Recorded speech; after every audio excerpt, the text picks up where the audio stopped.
নমস্কাৰ আপুনি আপোনাৰ নাম মুখ্যমন্ত্ৰী লোকসেৱক যোজনাত ৰেজিষ্ট্ৰেশ্যন কৰিলে নাই আৰু যদি কৰা নাই কেনেকৈ কৰিব লাগে মই শিকাই দিছোঁ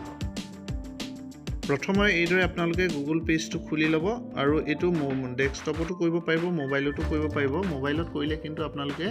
ডেস্কটপ মোড কৰি ল'ব তেতিয়া কৰিব পাৰিব আৰু এড্ৰেছ বাৰত এইদৰে মুখ্যমন্ত্ৰী লোকসেৱক আৰোগ্য যোজনা টাইপ কৰি দিব টাইপ কৰি দিয়াৰ লগে লগে এই পেজটো খোল খাব আৰু ইয়াতে 2 নম্বৰটো প্ৰথমটো ক্লিক নকৰিব 2 নম্বৰ লাইনটো ক্লিক কৰিব আৰু ক্লিক কৰাৰ পিছত এই পেজটো ওলাব ইয়াতে click here to visit Mmlsay অৰ্থাৎ মুখ্যমন্ত্ৰী লোকসেৱক আৰোগ্য যোজনা ওলাব ইয়াতে ক্লিক কৰি দিয়াৰ লগে লগে আমি মেইন পেজটো পাই যাম এইটোৱে হ'ল মুখ্যমন্ত্ৰী লোকসেৱক আৰোগ্য যোজনা পেজ ইয়াতে আমাৰ তলত অফিচিয়েল লগইন হয় এটো আমাৰ নেলাগে ওপৰটো এইটো বেনিফিচিয়াৰী লগইনত আমি ক্লিক কৰিম ইয়াতে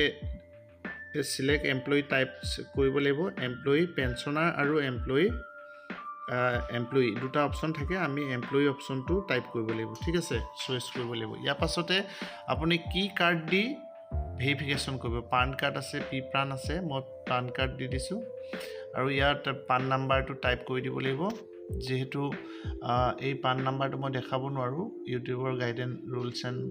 ৰেগুলেশ্যনৰ কাৰণে মই সেইকাৰণে ব্লাৰ কৰি দিছোঁ ইয়াতে মোবাইল নাম্বাৰ দি দিয়াৰ লগে লগে আপোনাৰ মোবাইললৈ এটা OTP যাব আৰু সেই OTPটো ইয়াতে টাইপ কৰিব লাগিব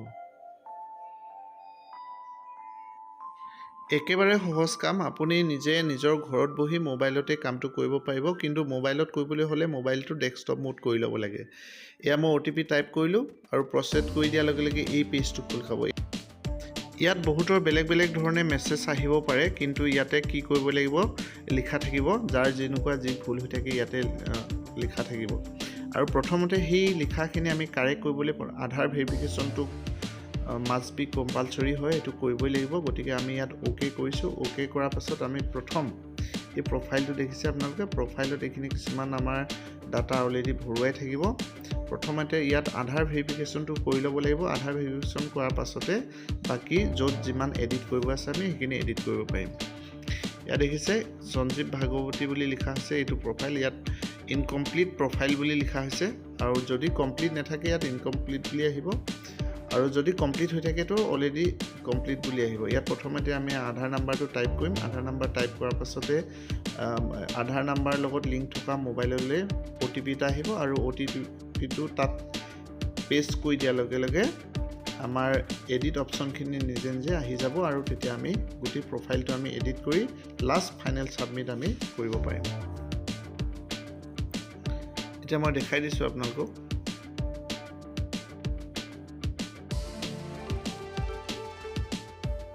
এইদৰে আধাৰ নাম্বাৰটো টাইপ কৰিব লাগিব শুদ্ধকৈ কৰিব লাগিব নহ'লে OTP নাহে ইয়াৰ পাছতে মোবাইললৈ এটা OTP আহিব আৰু সেই OTPটো ইয়াত পেষ্ট কৰিব লাগিব